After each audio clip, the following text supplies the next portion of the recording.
Hello everyone, welcome to teaching Pathshala. मैं हूं आपके एजुकेटर ज्योति।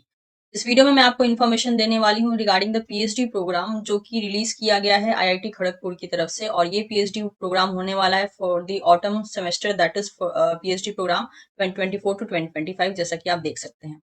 तो 2024 का जो है पीएचडी एडमिशन के लिए फॉर्म रिलीज कर दिए जा चुके हैं फ्रॉम आईआईटी खड़गपुर। तो अगर आप इंटरेस्टेड होते हैं तो वीडियो में बने रह सकते हैं।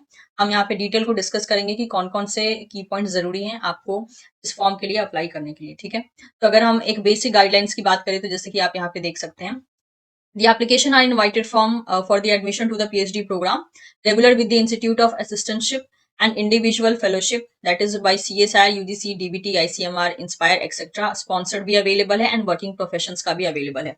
तो मैं पहले आपको सबसे पहले बता दूं कि यहाँ पे एक बहुत अच्छी चीज है कि अगर आपके पास कोई नेट एग्जाम है, मतलब कि आपने कोई नेशनल एलिजिबिलिटी टेस्ट एग्जाम कोई क्लियर किया है जिसमें कि आपको अपनी खुद की फंडिंग मिलती है, जैसे कि हो गया CSIR, UGC, DBT, ICMR, ये सब जो है आपकी अपनी फंडिंग्स होती हैं, राइट, जो कि एक पर्टिकुलर एजेंसी के द्वारा आपको पे की जाती है। तो अगर ऐसी फेलोशिप है आपके पास, इसके अलावा अगर आप इंस्पायर फेलो हैं तो आप अप्लाई कर सकते हैं। इसके अलावा अगर आपके पास ये नेट एग्जाम क्लियर नहीं है लेकिन आपका गेट एग्जाम क्लियर है, आपका नेट एलएस यानी नेट लेक्चरशिप क्लियर है, तो भी आप अप्लाई कर सकते हैं। अपार्ट फ्रॉम दिस, अगर आपके पास स्पॉन्सर्ड है कोई तो भी आप अप्लाई कर सकते हैं, और अगर आप वर्किंग प्रोफेशन है तो भी आप अप्लाई कर सकते हैं। तो इन्होंने बहुत से ऑप्शन को ओपन करके रखा है ताकि स्टूडेंट जो है वो इजिली अप्लाई कर सके। लेकिन यस, आपको अपनी एलिजिबिलिटी क्राइटेरिया देखनी होगी कि कौन सी एलिजिबिलिटी क्राइटेरिया जो है जिसको आप फुलफिल कर पा रहे हैं। Of the institute in all the disciplines of engineering, technology, science and architecture, regional planning, humanities, social science, rural development, law management, medicine. Admission of reserve category candidates will be done as per the government of India notification. तो यहाँ पे जो है सभी सभी branches के लिए यहाँ पे जो है एक तरीके से पीएचडी एडमिशन के लिए एप्लीकेशन फॉर्म रिलीज किए जा चुके हैं। तो हम ऑल्दो इस वीडियो में जो है साइंस के ऊपर फोकस करेंगे, जो साइंस फील्ड के स्टूडेंट्स हैं उनके ऊपर फोकस करेंगे कि उनकी क्या क्या एलिजिबिलिटी क्राइटेरिया रहने वाली है। लेकिन अगर आप किसी और डिपार्टमेंट के हैं तो इस ब्रोशर को जो है गो थ्रू कर सकते हैं। इसका लिंक मैं आपको डिस्क्रिप्शन बॉक्स में दे दूंगी। तो आपको एप्लीकेशन फॉर्म जो है ऑब्वियसली इस वेबसाइट से भरना है, दैट इज www.iitkgp.ac.in। जो एप्लीकेशन फी रहेगी वो होगी 1000 रुपीज, जो कि नॉन रिफंडेबल रहेगी for the unreserved category like unreserved category OBC, EWS and transgender candidates, and ₹500 रहेगी for SC, ST, PWD and women candidates. ठीक है, अब इंपॉर्टेंट डेट के बारे में जान लेते हैं कि ऑनलाइन एप्लीकेशन जो है 13 फरवरी 2024 से शुरू की जा चुकी है। जो क्लोजर होगा एप्लीकेशन फॉर्म का वो 25 मार्च होने वाला है, यानी लास्ट डेट होने वाली है। इसके अलावा last date to receive the hard copy of completed application, जो लास्ट डेट होगी कंप्लीटेड एप्लीकेशन फॉर्म को रिसीव करने की, वो होगी 29 March 2024 for the PhD through the project category only. तो जो यहाँ पे हार्ड कॉपी सेंड करना है वो उन बच्चों को सेंड करना है जो पीएचडी कर रहे हैं थ्रू प्रोजेक्ट कैटेगरी ओनली। ठीक है, ये भी ऑप्शन ये इन्होंने दे के रखा है। इसके अलावा रिटन टेस्ट या इंटरव्यू जो कंडक्ट करवाया जाएगा वो 2 मई से लेके 15 मई के बीच में करवाया जा सकता है। और इसी टाइम पे जो है आपको शॉर्ट लिस्टेड कैंडिडेट्स जो होंगे वही मेनली इंटरव्यूज वगैरह के लिए एलिजिबल होंगे, राइट। तो इसके बारे में जो है 2 से लेके 15 मई के बीच में आपको बताया जाएगा। जो डेट ऑफ एडमिशन होने वाला है वो 15 जुलाई 2024 रहने वाला है।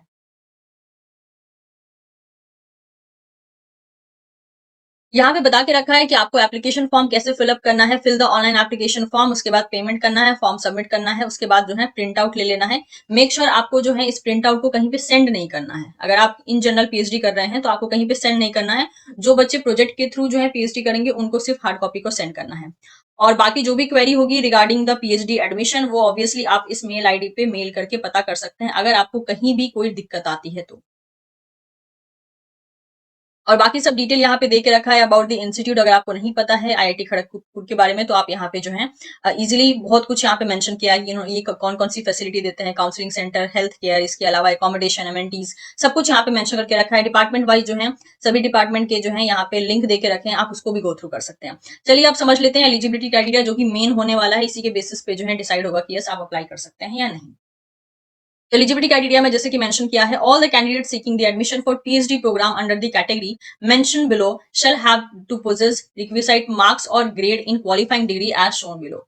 तो आपके पास जो है पहले ए अगर देखा जाए 3.1 का, तो 3.1 का ए बोल के रखा है कि 60% मार्क्स या फिर सीजीपीए बेसिस पे 6.5 होना चाहिए on 10 scale in qualifying examination. ठीक है, और वो क्वालिफाइंग एग्जामिनेशन कौन कौन सा होने वाला है जो यहाँ पर अब 3.2 ए एंड 3.2 बी में देके रखा है, जिसके बारे में हम बात करेंगे। इन engineering, science, commerce, management, law and equivalent. या फिर आपके पास मिनिमम 55% मार्क्स होना चाहिए, या फिर सीजीपीए होना चाहिए 6 out of 10 point scale in qualifying examination, जो कि लिस्ट में देकर रखा है, mainly in the other department, जो कि यहाँ पर साइंस का डिपार्टमेंट नहीं है। तो आपका ये वाला डिपार्टमेंट जो है मतलब 60% मार्क्स आपके होने चाहिए। अब ये किस एग्जाम की बात कर रहे हैं, चलिए जरा सा वो देख लेते हैं। तो मतलब 3.2A की बात करें तो ये इस एग्जाम की बात कर रहे हैं कि अगर आप इस कैटेगरी में आते हैं, जैसे कि इसमें तो एमटेक, ओके फाइन, यहाँ पे एक भी जगह जो है हमको एमएससी नहीं मिल रहा है, तो हम 3.2B में देखते हैं। 3.2B में अगर हम जाते हैं तो यस यहाँ पे है, राइट। तो बोला है कि अगर आप 3.2B, यानी अगर हम बात करें तो हमारा बीटेक वाले स्टूडेंट हो सकते हैं हमारे साथ, ठीक है। इसके अलावा बीएससी वाले हो सकते हैं, BSc in engineering, BS 4 year programme.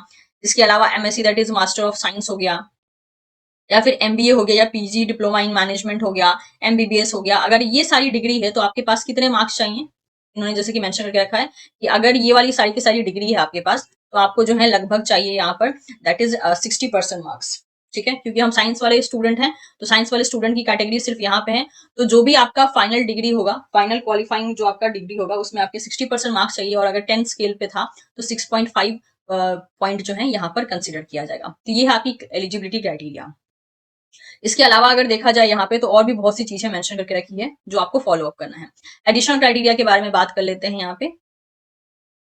जो बच्चे मान लीजिए कि रेगुलर पीएचडी करेंगे विद इंस्टीट्यूट असिस्टेंटशिप, मतलब जिनके पास अपना फेलोशिप नहीं है, ठीक है, जो कि बी कैटेगरी में मेंशन किया गया है, जिसमें कि हम आते हैं। So the candidate having minimum qualifying degree as mentioned in the 3.2B above must possess a valid GATE score. यानी अगर आप साइंस के स्टूडेंट हैं और मेनली एमएससी आपने कर रखी है, तो आपका गेट स्कोर वैलिड होना चाहिए, that is above the cut off level of the student admitted for MTech MCP admission in the particular year, और NET qualification with the assistant professorship for the award of institute research assistantship. तो आपके पास जो है या तो gate score होना चाहिए, या तो सीएसआई नेट का जो एलएस होता है वो होना चाहिए। तो आपकी एमएससी में 65% से ज्यादा होनी चाहिए, और साथ ही साथ उसके साथ गेट या फिर नेट एलएस का आपके पास सर्टिफिकेट होना चाहिए। Okay. For admission in the PhD program the validity of NET qualification with assistant professorship is for the 3 years from the date of declaration of the NET result. तो 3 years के अंदर अंदर जो है आपको इसके लिए एडमिशन लेना पड़ेगा। मतलब कि अगर आपने असिस्टेंट प्रोफेसरशिप यानी एक तरीके से नेट एलएस क्वालिफाई किया है, तो उस केस में जो है उस स्कोर कार्ड को जो है 3 साल से ज्यादा नहीं होना चाहिए, ये बोला गया है, ठीक है। Apart from this, a person who is employed and is applying for the assistantship and is selected for the admission, he और she must resign from the current employ. और अगर मान लीजिए आप ऐसे स्टूडेंट हैं जो कहीं पे ऑलरेडी एम्प्लॉयड हैं, तो आपको जो है रेजिग्नेशन देना पड़ेगा आपकी करंट पोजीशन से, और उसके बाद ही जो है आप एडमिशन ले सकते हैं। अगर फेलोशिप की बात की जाए तो 5 साल के लिए आपको फेलोशिप मिलेगा, 37,000 मिलेगा फर्स्ट 2 years के लिए, एंड 42,000 मिलेगा नेक्स्ट 3 years के लिए। तो इस केस में जो है आपके पास कोई खुद का फंडिंग एग्जामिनेशन क्लियर नहीं भी होता है, तो भी आप नॉन फंडिंग एग्जामिनेशन जैसे कि हो गया गेट एंड नेट एलएस से जो है फंडिंग्स ले सकते हैं, जिसके लिए जो है खुद ही आपको आईआईटी खड़गपुर पे करेगा। तो ये एक अच्छी अपॉर्चुनिटी है उन बच्चों के लिए जिनका जीआरएफ नहीं हो पाया है, ठीक है।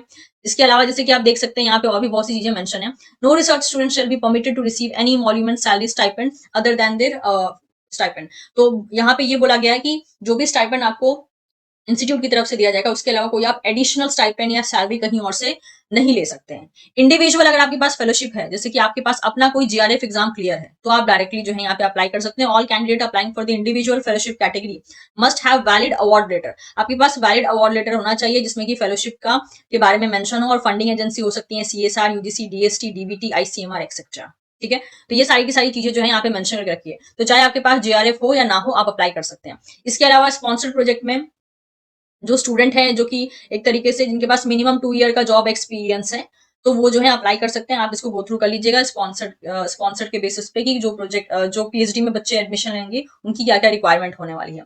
उसके बाद यहाँ पे मेंशन है पीएचडी थ्रू प्रोजेक्ट, ठीक है। अगर आप पीएचडी थ्रू प्रोजेक्ट करना चाहते हैं, तो person who possess the minimum prescribe qualification as mention in the 3.2A and 3.2.B are working in a sponsored project of institute that is under the auspices of SRIC of the institute shall be eligible for the admission to the PhD program under the project category। तो अगर आप PhD through project भी करते हैं, तो अगर आप किसी प्रोजेक्ट पे काम भी करते हैं, तो उसको बाद में जो है एक तरीके से PhD में कन्वर्ट किया जा सकता है, लेकिन ऑफकोर्स उसके लिए भी बहुत से रूल्स एंड रेगुलेशन है, उसको एक बार प्लीज यहाँ पे जो है गो थ्रू कर लीजिएगा। अपार्ट फ्रॉम दिस अगर देखा जाए तो अगर कोई अंडर ग्रेड स्टूडेंट है जो कि बीटेक, बीएस या डुअल डिग्री का है, तो वो भी अप्लाई कर सकता है, लेकिन उसके फाइनल जो मार्क्स होगा, क्वालिफाइंग मार्क्स, वो मोर देन 8 सीजीपीए जो है होना चाहिए, और उसका जो भी डिग्री होगी वो आईआईटी से क्लियर रहना चाहिए, ये बोला गया है। ठीक है। अपार्ट फ्रॉम दिस अगर आप वर्किंग प्रोफेशनल है, कहीं पे ऑलरेडी काम कर रहे हैं, तो आपके लिए जो है यहाँ पे अलग अलग इन्होंने क्राइटेरिया रखा है कि अगर आप मान लीजिए इंजीनियरिंग एंड बेसिक साइंस कर रहे हैं, क्योंकि साइंस हमारा डिपार्टमेंट है, तो इंजीनियरिंग एंड बेसिक साइंस कर रहे हैं और अगर आप अंडर ग्रेड स्टूडेंट है, तो आपका बीटेक, बीई, बीएस 4 ईयर या एमएससी और इक्विवेलेंट डिग्री होना चाहिए with minimum CGP of 7.5 on the scale of 10। ठीक है, 70% मार्क्स होना चाहिए विथ मिनिमम 2 ईयर एक्सपीरियंस। इसी बेसिस पे यहाँ पे इन्होंने बहुत सा मेंशन करके रखा कि कितने ईयर का एक्सपीरियंस मिनिमम होना चाहिए और उनके लिए क्या एलिजिबिलिटी क्राइटेरिया होगी। एक बार इसको आप लोग जो है गो थ्रू कर लीजिएगा। तो इन्होंने बहुत सारे ऑप्शन दिए हैं पीएचडी को करने का। जो डायरेक्ट ऑप्शन है वो मैंने आपको डिटेल में बता दिया। अब जो इनडायरेक्ट ऑप्शन है उसको उसके लिए जो है आप एक बार पीडीएफ को गो थ्रू कर लीजिएगा, क्योंकि छोटी छोटी बहुत सारी डिटेल है जिनको एक वीडियो में कवर नहीं किया जा सकता। इसके अलावा अगर आप कहीं और काम कर रहे हैं और आप अप्लाई करते हैं, तो मेक श्योर आपको अपने करंट जो एजेंसी होगी या फिर करंट जो लोकेशन होगा जहां पे आप काम कर रहे हैं, वहां से आपको नो ऑब्जेक्शन सर्टिफिकेट की जरूरत पड़ेगी, जो भी करंट कंपनी में आप काम कर रहे हैं। ठीक है, स्पेशली उनके लिए जो कि वर्किंग प्रोफेशनल्स हैं।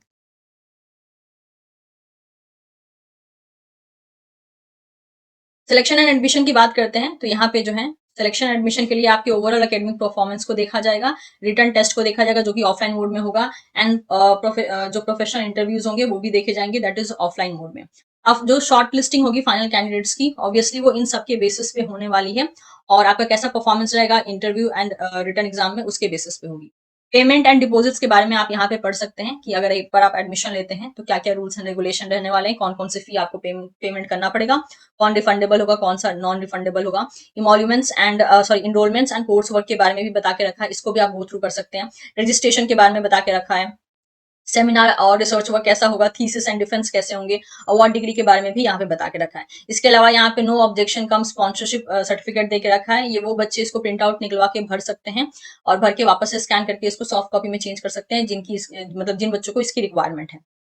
इसके अलावा यहाँ पे जो है गाइडलाइंस दे के रखा है, वर्किंग प्रोफेशनल के लिए अलग अलग से रिक्वायरमेंट दे के रखा है, प्राइमरी एलिजिबिलिटी क्या होने वाली है, सेकेंडरी क्या होने वाली है, कौन कौन से रिक्वेसाइट क्वालिफिकेशन होने वाले हैं। ठीक है, तो यहाँ पे जैसे मैंने कहा बहुत सारे मतलब कि अदर ऑप्शंस भी हैं जिसके थ्रू जो है आप एडमिशन ले सकते हैं। ड्यूरेशन ऑफ पीएचडी क्या होने वाली है, सब कुछ यहाँ पे बता के रखा है, तो आप इसको प्लीज एक बार जो है गो थ्रू कर लीजिएगा। लेकिन जो डायरेक्ट पीएचडी का ऑप्शन है, मतलब कि आपके पास कोई एग्जाम क्लियर है या नहीं क्लियर है, उसके बेसिस पे जो भी पोजीशन इन्होंने निकाली है, जिस तरीके की एलिजिबिलिटी क्राइटेरिया निकाली है, वो हमने यहाँ पे डिस्कस कर लिया।